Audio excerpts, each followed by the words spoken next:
2 రోజుల జపాన్ పర్యటనలో భాగంగా ఆ దేశానికి చేరుకున్న ప్రధాని నరేంద్ర మోదీ టూర్ బిజీగా సాగుతుంది. ఇరు దేశాల మధ్య ఆర్థిక సహకారాన్ని పెంచే దృక్పథంతో ప్రధాని నరేంద్ర మోదీ జపాన్ లో పర్యటిస్తున్నారు. మోదీ 2 రోజుల పర్యటనలో జపాన్ ప్రధాని షిగెరు ఇషిబా మోదీతో పాటే ఉండడం విశేషం. ప్రధాని నరేంద్ర మోదీకి జపాన్ ప్రధానమంత్రి ఇషిబా స్వాగతం పలికారు. తర్వాత ప్రతినిధి బృందం స్థాయి చర్చలు విందుల్లో పాల్గొన్నారు. మరుసటి రోజు నాయకులు టోక్యో నుండి బుల్లెట్ రైల్లో కలిసి భోజనం చేశారు. టోక్యో ఎలక్ట్రానిక్స్ ఫ్యాక్టరీని సందర్శించారు. రాబోయే 10 ఏళ్లలో భారత్లోకి జేపీవై 10 ట్రిలియన్ ప్రైవేట్ పెట్టుబడులకు జపాన్ కట్టుబడి ఉండటం అత్యంత ముఖ్యమైన ప్రకటనలో ఒకటి. ఈ పర్యటన భారత్ జపాన్ సంబంధాల తదుపరి దశాబ్దాన్ని రూపొందించే మైలురాయి ఫలితాలకు మార్గం సుగమం చేసిందని చెప్పవచ్చు. దీని ప్రధాన లక్ష్యం India Japan joint vision for the next decade.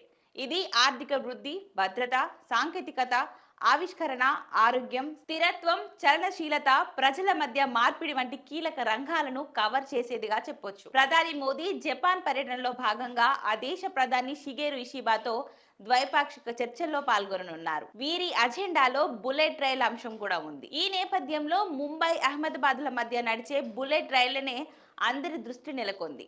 ఇక బుల్లెట్ రైళ్లు, కోచ్లు నిర్మించే సేండంలోని టీహేవ్కు షింకర్నెన్స్ పాయింట్స్ ఈ పర్యటనలో భాగంగా ప్రధాని మోదీ సందర్శించారు. ఇక ఈ అధునాతన ట్రైన్స్ కోసం అక్కడ శిక్షణ పొందుతున్న భారతీయ డ్రైవర్లతో మోదీ ముచ్చటించారు. ప్రధాని మోదీ జపాన్ పర్యటన రక్షణ, మానవ వనరుల మార్పిడి నుంచి డిజిటల్ ఆవిష్కరణ, కీలకమైన ఖనిజాలు, స్వచ్ఛమైన శక్తి, అంతరిక్ష అన్వేషణ, సాంస్కృతిక సహకారం వరకు విస్తృత శ్రేణి అవగాహన ఒప్పందాలపై సంతకం ఇరు దేశాల ప్రధానులు చేశారు. అలాగే ఎంపీల బృందంతో పాటు స్పీకర్ ను కూడా కలిశారు. భారత ముఖ్యమంత్రులకు సమానమైన 16 ప్రీఫెక్చర్ల గవర్నర్లు మోదీతో సంభాషించడానికి టోక్యోను సందర్శించారు. ఇక ఈ పర్యటనలో ఆసక్తికరమైన అంశం భారత్ జపాన్ సంబంధాల బలోపేతంగా చెప్పుకోవచ్చు. జపాన్ లో పర్యటన ముగించుకున్న మోదీ షాంఘై సహకార సంస్థ శిఖరాగ్ర సదస్సులో పాల్గొనేందుకు చైనా బయలుదేరి వెళ్లారు.